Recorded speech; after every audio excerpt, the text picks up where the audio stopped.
Today on the Topping Show, Toyota patents a stick shift for EVs and gets an $850 million loan for EV battery technology research. Meta lowering the age requirements for VR users. DraftKings makes an offer for point bets. Megan Fox forces her boys to wear dresses. Garth Brooks gives an apology. Call of Duty bans Nick Merck again. LA Dodgers are now being protested by religious folks because of the drag queen performance. Bud Light locks YouTube comments. Fox punishes a worker who put up a banner calling Joe Biden a wannabe dictator. Elon Musk and DeSantis slammed the White House for saying that their kids are in fact theirs and not yours. And Spotify to drop Meghan and Harry. All that and much, much more on The Topping Show.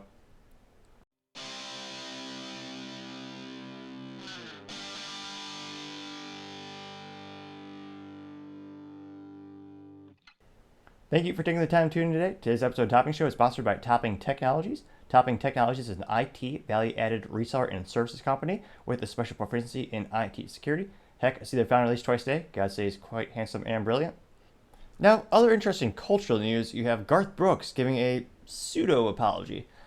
Now, he's opening up a bar over in Tennessee, and he's having more and more scrutiny as recently he's going to, someone asked, are you going to have Bud Light, which has had 2 months of negative sales and losing about $38 billion of market value.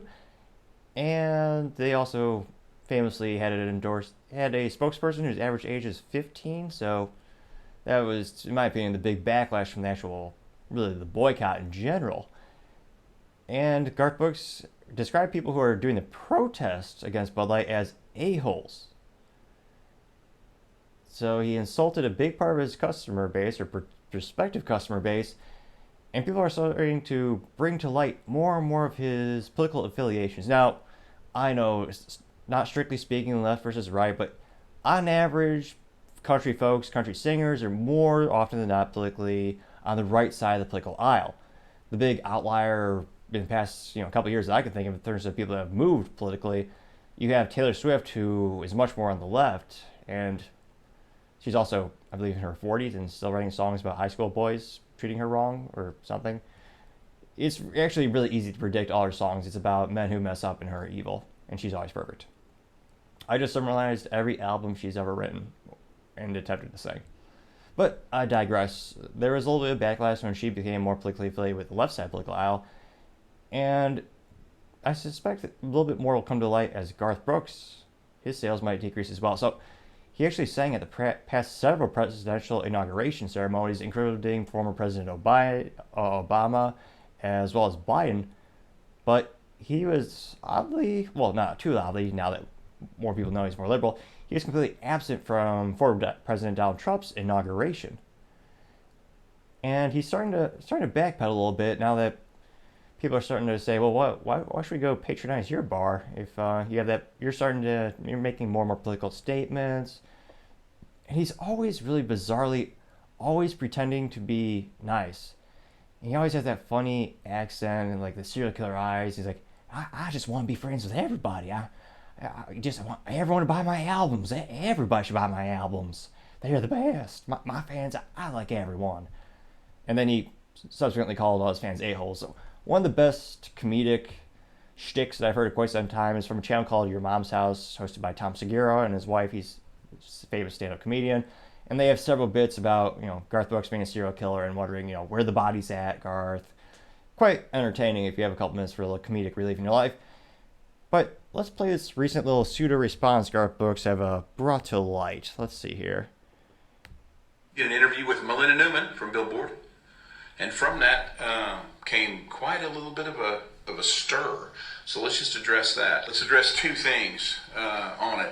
One is diversity, inclusiveness. Unless you're boycotting a beer, then you're an a-hole. So it's only his version of diversity. Just buy my albums. Just me. Me. It's always been me. We got the same kind of thing on We Shall Be Free. People, wanting to burn our stuff. And so I get it. Everybody's got their opinions. But inclusiveness is always going to be me. I think diversity is the answer to the problems that are here. Except diversity of opinion. If you disagree with them, then you're an a-hole. And the answer to the problems that are coming. So I love diversity. All included. So all are welcome. I understand that might not be other people's opinions, but that's okay, man. They have their opinions. They have their beliefs. Thank you, everyone, for taking the time today. I can't thank you enough for liking, subscribing, and commenting.